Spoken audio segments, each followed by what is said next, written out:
Programme में एक बार फिर खुशामदीद नाज़रीन। हामिद खान साहब हमारे साथ मौजूद हैं। हम गुफ्तगू को आगे बढ़ाते हैं। हामिद खान साहब, सर ये जो हाल ही में आपके इल्म में होगा कि प्राइम मिनिस्टर साहब ने अपोजिशन लीडर साहब को ख़त लिखा था चीफ इलेक्शन कमिश्नर की अपॉइंटमेंट के हवाले से, लेकिन अपोजिशन लीडर ने स्पीकर कौमी असम्बली को ख़त लिखा और कहा कि आप पार्लियामेंट्री कमेटी तश्कील दें। आप नहीं समझते कि प्राइम मिनिस्टर साहब के साथ बैठना चाहिए था, या आप समझते हैं कि ये फैसला कमेटी में ही होना है? देखिए, बेहतर तो ये होता कि लीडर अपोजिशन के साथ बैठ के किसी चीज पर एग्री कर जाते, लेकिन उनका नीयत नहीं लगती। ठीक है। और इसी चीफ इलेक्शन कमिश्नर और इलेक्शन कमीशन के मेंबरान को ये तसलसल में रखना चाहते हैं, क्योंकि इतना बेईमान और पार्टीजन इलेक्शन कमीशन पहले कभी नहीं देखा गया। पहले भी होते रहे, कौन से फेयर इलेक्शन कराते थे, लेकिन अब तो सरियन हर चीज वो बदल देते हैं, ओवरनाइट जीते हुए को हरा देते हैं, और धांधली का करने में ये सारे माहिर हो चुके हैं। और इनको चाहिए इसी किस्म का इलेक्शन कमीशन, और इसको तहूल देते जा रहे हैं। 26वीं तरमीम के तहत उन्होंने इजाज़त दे दी है कि टर्म ख़त्म होने के बाद, 5 साल की टर्म ख़त्म होने के बावजूद भी जो चेयरमैन और मेंबर इलेक्शन कमीशन हैं, वो जब तक कि उनकी जगह कोई और आ ना जाए, उसकी अपॉइंटमेंट ना हो जाए, तब तक वो कंटिन्यू कर सकते हैं। लेकिन हामिद खान साहब, अभी हुकूमत की तरफ सर चीफ इलेक्शन कमिश्नर के हवाले से कोई नाम सामने नहीं आए, लेकिन पीटीआई फिर भी काजी फायज ईसा साहब का नाम ले रही है। तो क्या आपको तहफ़्फ़ुज़ात हैं कि काजी फायज ईसा साहब का नाम आ सकता है?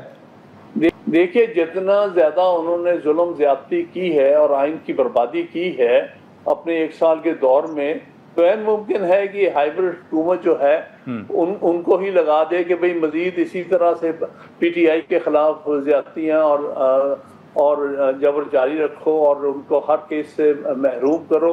जिस तरह उन्होंने फैसला करके इलेक्शन सिंबल छीना था पीटीआई से, वो तो पीटीआई के दुश्मन हैं। तो उसको अगर चीफ इलेक्शन कमिश्नर लगा जाता तो उसका मतलब है कि पीटीआई का इलेक्शन में किसी किस्म का कोई जो है जो कामयाबी का कोई रास्ता नहीं रह जाता। तो बेशक ये मौजूदा जो हाइब्रिड हुकूमत है उसकी ख्वाहिश यही होगी कि इस किस्म का शख्स जो है चीफ इलेक्शन कमिश्नर लगे, जो कि उनके पाकिस्तान तहरीक इंसाफ के मुकम्मल तौर पर खिलाफ हो, बल्कि उसका दुश्मन हो, उसके खिलाफ बायस्ड हो और हर फैसला उसके खिलाफ। लेकिन हामिद खान साहब, ये जो पार्टी के अंदर इख्तलाफात की खबरें आती हैं, कुछ रहनुमाओं के ऊपर तनकीद भी होती है, आप भी देख रहे हैं कि पार्टी के अंदर कुछ खराबियां हैं? देखिए, खराबी पार्टी के अंदर नहीं है, मसला ये है कि इस वक्त जो इंटेलिजेंस एजेंसीज का जो रोल है, और जिस तरह से वो खान साहब को एक्सेस नहीं दे रहे। देखिए ना, मैं 6 दफा कोर्ट ऑर्डर भी बीच में लेके गया हूँ, हाई कोर्ट का भी और वहाँ ट्रायल कोर्ट का भी, कि मुझे मुलाकात करने दी जाए। 6 दफा मुझे कई घंटे बिठाए रखा। उस मुलाकात के ऑर्डर लेने के बावजूद जेल अथॉरिटीज ने मेरी मुलाकात नहीं कराई।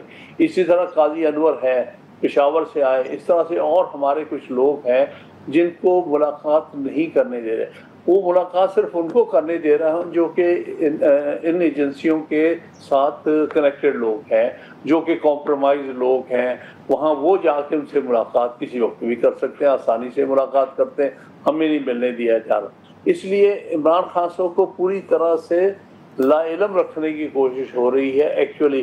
तो उससे क्या हो रहा है, उससे पार्टी के अंदर जो है वो माहौल अच्छा नहीं बन रहा, बल्कि आपस में इख्तलाफात का रास्ता बनाया जा रहा है, और ये जानबूझ के किया जा रहा है।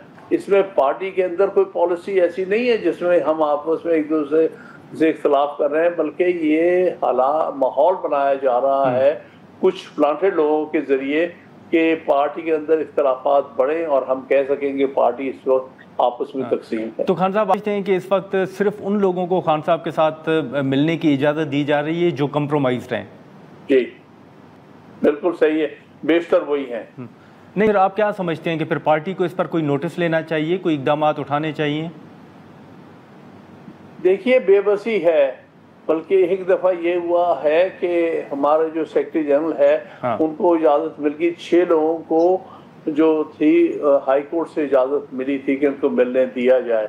उसमें मैं भी था और उसमें एक उज़ैर भंडारी साहब थे जी, दोनों वकील। तो जब उन्होंने कहा हम दोनों के नाम काट के ये 4 बाकी जा सकते हैं, जिनमें नियाजुल्लाह नियाजी साहब थे और सलमान राजा साहब थे।